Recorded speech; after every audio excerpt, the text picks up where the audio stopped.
नमस्कार दोस्तों, welcome once again at Lit E City, the YouTube channel dedicated to English literature. आज के exciting video में we are going to discuss very important concept related with meta narratives or grand narratives. Dear friends, the concept given by Jean-Francois Lyotard, the French philosopher, who basically in his book The Postmodern Condition, he proposed this concept, the end of meta narratives. Now dear friends, what does he mean by the end of meta narrative? And first of all, what does we mean by meta narratives or grand narratives or master narratives? We are going to discuss all these terms in this video and with some good examples. So let's start this very important video about the postmodern theory. And dear friends, before starting, let's discuss in very simple terms what is postmodernism. Dear friends, postmodernism, the term was first used in reference to architecture as early as the early decade, first half of this century in 1947. Basically, it promoted the ambiguity, inconsistencies, or we can say break with the traditional theories of building and architecture, the Baroque architecture of the Rome, and at the same time celebrated popular culture and the architecture of the American Main Street. As you can see in the diagram, buildings were made that were not in proportion, that employed very new ideas. So this was where the postmodernism, the term, was first applied. Gradually, what happened, literary scholars like Harry Levin, Irving Howe, Frank Kermode, and very important name Ihab Hassan, they began to use the term in 1960s to distinguish the post-World War II experimental fiction. How the fiction, how its rules regarding writing, the topics or the subject which are covered, which we found in works of Samuel Beckett, Boggess, John Bart, Thomas Pynchon, they were totally different, radically different from the classics of high modernism. And it is the book by Ihab Hassan, The Postmodern Turn, which made it popular among the literary scholars also. However, dear friends, the term postmodernism actually gained wide currency with the publication of Lyotard's The Postmodern Condition, which was originally published in French language in 1979. Now, Jean-Francois Lyotard, he was a French philosopher, and it is one of his, we can say, not a great book. According to him, it was just a brief book. It was written at the request of Quebec, Canadian government. They wanted to know about the state of knowledge in the contemporary world, where the technology, where the communication was completely different from the earlier decades. And this work brought the term postmodernism to the forefront of debates in Western philosophy, especially when it was translated and published in English in 1984. It became one of, we can say, essential part of curriculum in English studies or theoretical studies. Now, some questions. How do we define knowledge in a post-industrial society? What role the new media, instantaneous communication technologies, the ICTs and universal access to information, RTIs, they play in formation of knowledge? Third question, who controls this transmission of information and creation of knowledge? And how can scientific knowledge be legitimated in this new world order? Now, these are some of the questions that Lyotard asks in his book, The Postmodern Condition, because he believes that those methods of legitimation that were used earlier in the pre-World War period, they have become totally obsolete or ineffectual in a postmodern society. The postmodern condition he is talking about is very different from the pre-war period.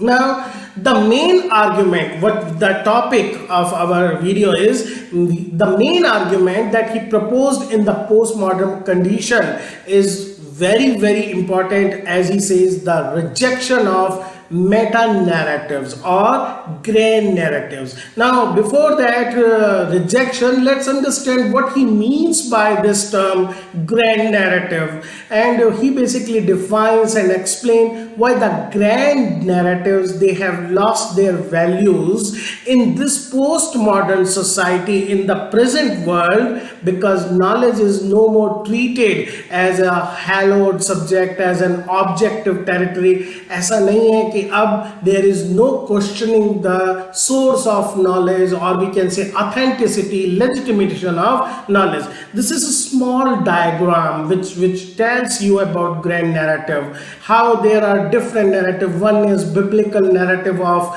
we can say creation of universe, or creation, then fall, which we generally attach with paradise lost, then redemption, coming of Christ, and recreation. It's a myth, which is story, and then basically turned into a kind of narrative, that is grand narrative. We will discuss it in detail just now. Now, basically, dear friends, first, there should be no confusion about these two terms. Meta-narratives, basically what we call meta-narratives, on one hand we have meta-narrative, on the other hand we have grand narrative. They both are same. They both can be used interchangeably. Some critics prefer meta-narrative, some grand narrative. Then there may be some other words also, master narrative, or there may be something like grand discourse, but basically they all mean one and same thing. Now, okay, this is just a request to you, dear friends. If you are finding this channel and the videos very good for your studies and helpful in your preparation, please subscribe, share, and tell your friends to visit at once this channel, Lit City, dedicated to English literature. Okay. We were talking about these narratives. Now, what is meta narrative? You can see this diagram, these three circles. At the very basic level, there is a story. The story is basically used to explain something to other people. Now, when this story begins to develop, when more and more people begin to believe in this story, it becomes a sort of myth. Now, myth has more followers than the story has, and then the myth grows into a narrative, or we can say a grand narrative. So, what is the purpose of meta narrative? इसका purpose simple एक ही होता है, legitimate or legitimize a set of beliefs as the only true ones. You will always find the proponents, the followers of one religion saying that their God is the only God. This one statement can tell you about the grand narrative, the impact or the purpose of grand narrative. They want to tell the world that their set of belief is the true one, and all the contradictory, contrasting, opposing views are to be rejected, are to be discredited. They not only explain something through their stories, through their myths and narrative, they also transform a story into knowledge or discourse. Initially, it is just a story, but later it becomes a verified truth, a verified fact.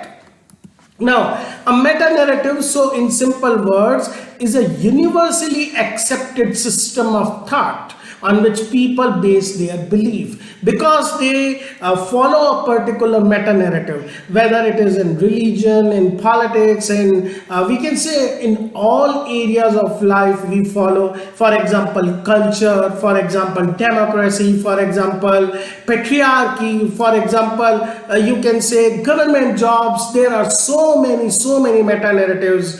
The most well-known basic narrative with the beginning of civilization is the narrative of religion, or in Western countries, narrative of the Bible.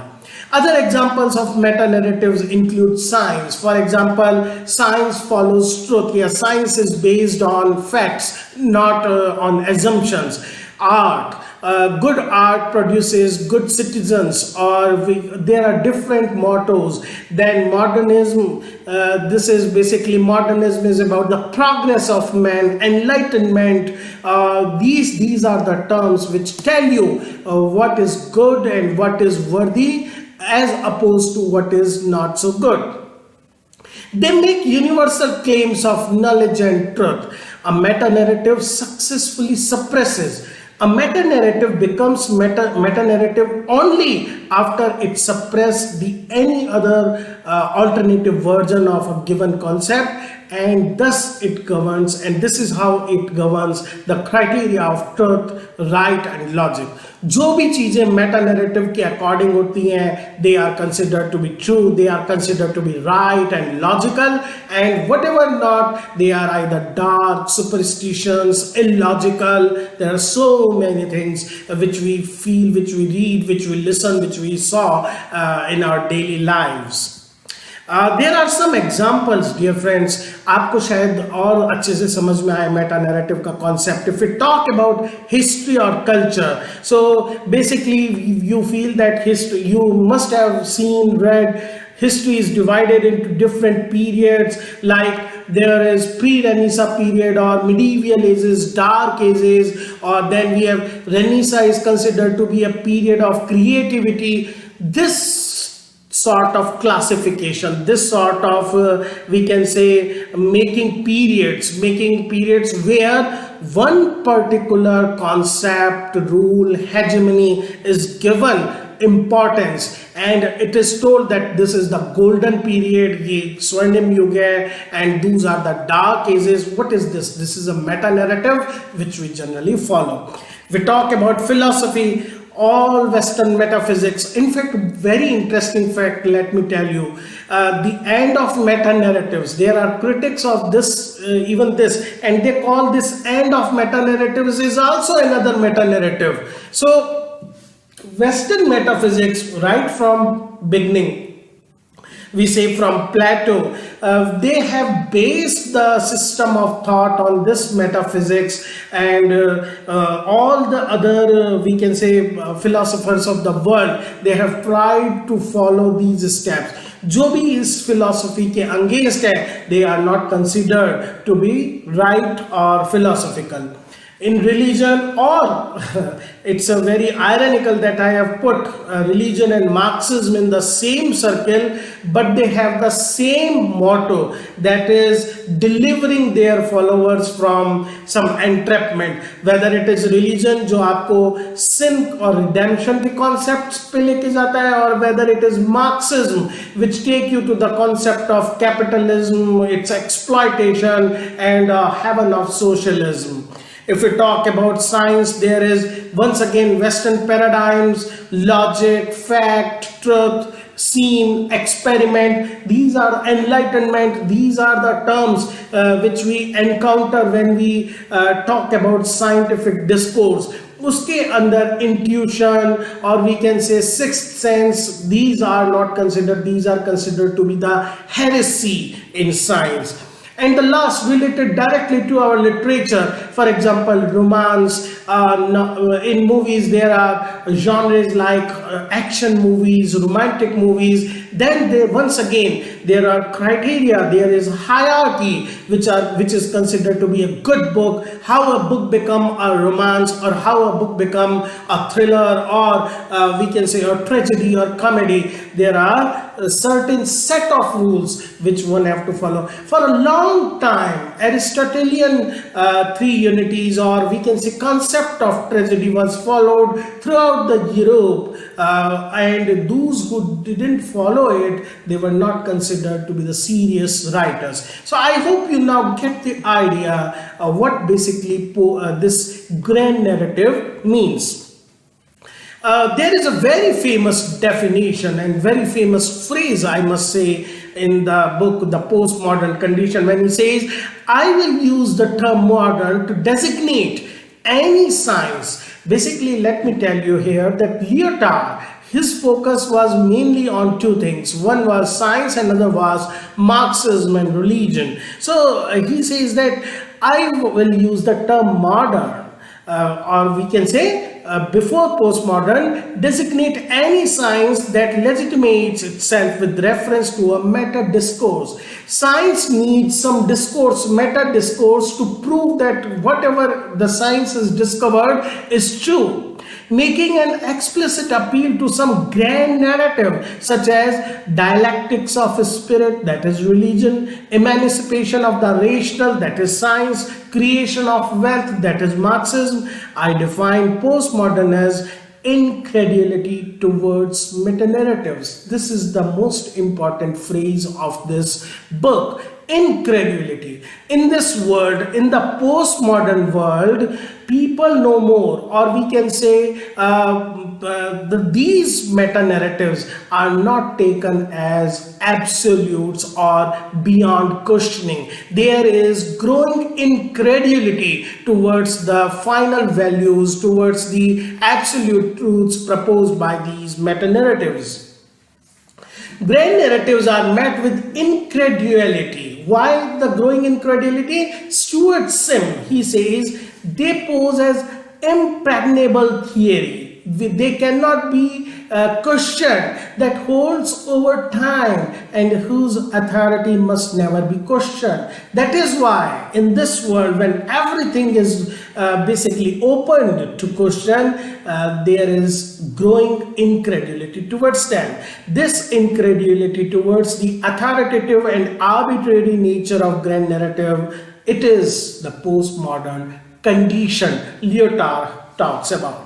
In crucial areas of contemporary life, politics, for example, meta-narratives have begun to disappear, and now they have been replaced by what the philosopher Wittgenstein referred to as language games. Even language has become a game, because with language, truth has become a matter of rhetoric and performative. There is nothing like, we can say, absolute truth or abstract truth. Truth is just a performance. There is a performer. The better his performance, the better we can say the illusion of truth. A grand narrative or meta narrative is one that claims, the basic claim or purpose behind a meta narrative is to explain various events in history. Though these events have happened randomly, though they may be we can say disjointed, not connected, but a grand narrative tries to link them together to make a chain of events and gives meaning by connecting dispersed events and phenomena by appealing to some kind of universal knowledge or schema. Lekin these particular kind of narratives or grand narratives, they have become untenable according to Lyotard, because there is a technological progress in the areas of communication and mass media and computer science. They have rendered these abstract, these we can say meta narratives liable to questions, liable to doubt. Now, grand narratives are authoritative. Second problem with them is that they try to establish a particular political or cultural view as absolute truth beyond any means of criticism. They are basically totalizing in nature, because they want to say either this or nothing, and there is an effect of culture. They try to reduce it to universal codes and thus refusing any local counterparts. Even in Indian context, I won't make it explicitly political, but I want to point out, you can look around yourself and see that how politics in India is basically doing the same kind of thing for so many years. They want to create even after independence, there has been tendency in Indian political parties to create a grand narrative. Earlier it used to be, we can say, there is a poverty and eradication of poverty. Then there was, we can say, glory of India, glory of past, Indian heritage. And then we have there are so many, we can, things that you can utilize this concept. This grand narrative allows the ideology of the predominant regime to have a monopoly on knowledge. Now, Lyotard, he opposes this monopoly and by calling for a new world of knowledge, which is based on mini narrative, that is opposite of meta narrative. Mini narrative is a local narrative, applicable and, we can say, having potential only for a limited space. He talks also about artists. Prior to the postmodern condition, all the artistic activity was judged and valued by some universally approved standards. There the very famous case of, we can say, canon proposed by F.R. Lewis, when the grand canon, and he pointed out who can be called a great novelist and the great tradition, I must say, correct myself. Lyotard once again points out that a postmodern artist or writer is in the position of a philosopher. The work he or she produces is not in principle governed by any pre-established rules. They cannot be judged according to a determining judgment by applying familiar categories to the text. They are beyond categorization. The works, the novels, the plays, the poetry, you see in more and more, they are growing radical and difficult to define and predefined criteria or categories. It has become greatly difficult to classify them according to the traditional or classical system. So basically, to sum up, the decline of grand narratives, legitimacy becomes plural. It is no more monopolistic.